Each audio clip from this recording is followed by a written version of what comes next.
Oliver Holt, Ronaldo can't hide weaknesses in Solskjaer's United. It took just 14 days from the moment Manchester United completed the signing of Cristiano Ronaldo for some of their fans to demand Ole Gunnar Solskjaer be fired. Calls for Solskjaer to be fired happen every time United lose a match, because that is the way the game is now, but this time there was greater vehemence about them. They were imbued with added urgency. Many had predicted that Ronaldo's return to Old Trafford would ramp up the pressure on Solskjaer, and here, after the Portuguese superstar's second game, was the proof. There was a burst of speculation that Antonio Conte, the former Chelsea and Inter Milan manager, was being lined up to take over. Reports said that Conte was open to the idea. United had just lost 2-1 to Young Boys in Bern in the first tie of their Champions League campaign, and among the things for which Solskjaer was heavily criticized was his decision to substitute Ronaldo, who had put United ahead early in the game. It was a crass error to take him off after 70 minutes when the scores were level at 1-1, people said. Another sign that Solskjaer simply isn't up to the job. It was, some said, one of the worst substitutions in the club's history. That argument was an interesting illustration of the collision between fantasy and reality in the signing of a global icon. The substitution was a shock to those who seemed to think they had signed a cartoon character impervious to age. Image is everything now, but Ronaldo is not just a collection of pixels on a computer game. He is not just a list of statistics. He is not just another like on Instagram. He has not preserved an eternal youth. What did everyone expect? Did they think a player who will be 37 later this season was going to play every minute of every game? Did they not think that his game time would have to be carefully managed? Did they not realize that, particularly when United are playing against minnows such as Young Boys, even when they had been reduced to 10 men, other players might have to be trusted to get the job done? The problem is, Ronaldo was supposed to stop nights like this. His arrival was supposed to take away all the pain of the last 8 years since Sir Alex Ferguson retired, and the club's success retired with him. His arrival was supposed to mark an end to mediocrity and underachievement, an end to nights like the one that unfolded on Tuesday. United, with Ronaldo, were not supposed to be vulnerable to teams like Young Boys anymore.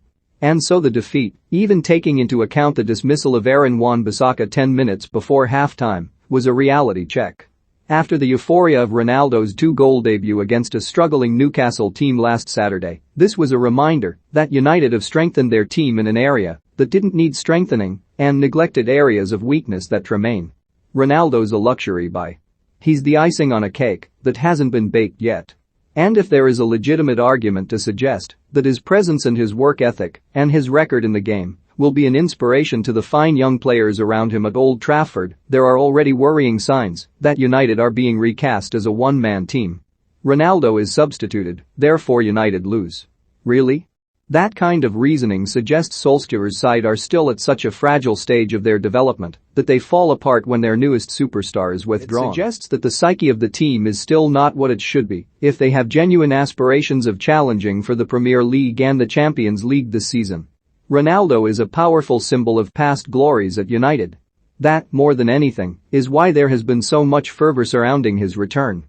And already, there appears to be a psychological dependence on him. His signing was supposed to have brought the days of triumph back within touching distance, but without him, even for 20 minutes, the spell was broken.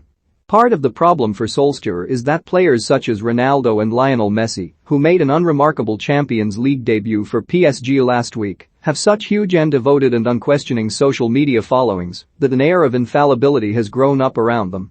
To mention, say, Catherine Mayorga's accusations that she was sexually assaulted by Ronaldo, allegations that are denied by him, is regarded by his tribe as a crime in itself.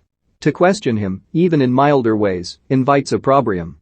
So when United lose, it will never be Ronaldo's fault. And it will never be accepted that maybe United should have paid more attention to improving their defensive midfield situation before they brought back one of their favorite sons to appease both their fan base and a coterie of vociferous former players who petitioned United to keep him out of the clutches of Manchester City. Instead, as happened in Switzerland, the blame for anything other than a resounding victory will be laid at Solskjaer's door. Ronaldo is a god to United fans, a man who can do no wrong, on or off the field. Fans want to believe that the carefully gilded image of him is true, so desperately it hurts. When things go bad, as they did on Tuesday night, it can only be because Ronaldo has been betrayed or let down in some way. Then somebody else has to pay. And if the league title or winning the Champions League does not materialize, then because the expectations were so high, the backlash will be savage indeed.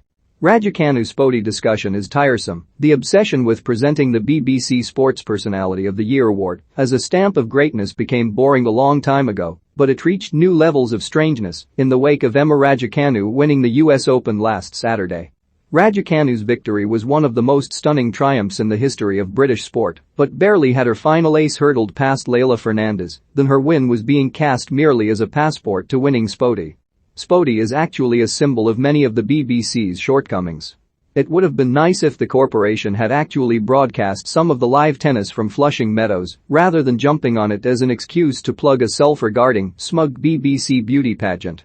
Boxing turning into circus after Holyfield shambles. Evander Holyfield's sad and stumbling destruction at the hands of Vitor Belfort was such a pathetic spectacle that there must be some hope that watching a 58-year-old get beaten will dull the public appetite for the freak shows that have sprung up on the periphery of boxing. The sport is full of brilliant fighters and great fights, not least the prospect of the enthralling matchup between Anthony Joshua and Alexander Usyk in London next Saturday, but bouts like Holyfield's are turning it into a low-rent circus. Guardiola wrong over supporter row. Pep Guardiola is probably the best coach in football, but he made a mistake when he issued a veiled criticism of Manchester City's fans for not turning up in greater numbers for last Wednesday's Champions League tie against RB Leipzig. Guardiola knows City's history, so he knows that they have one of the most loyal fanbases in English football. But by saying what he said, he presented opposition supporters with a great big stick to beat City fans with.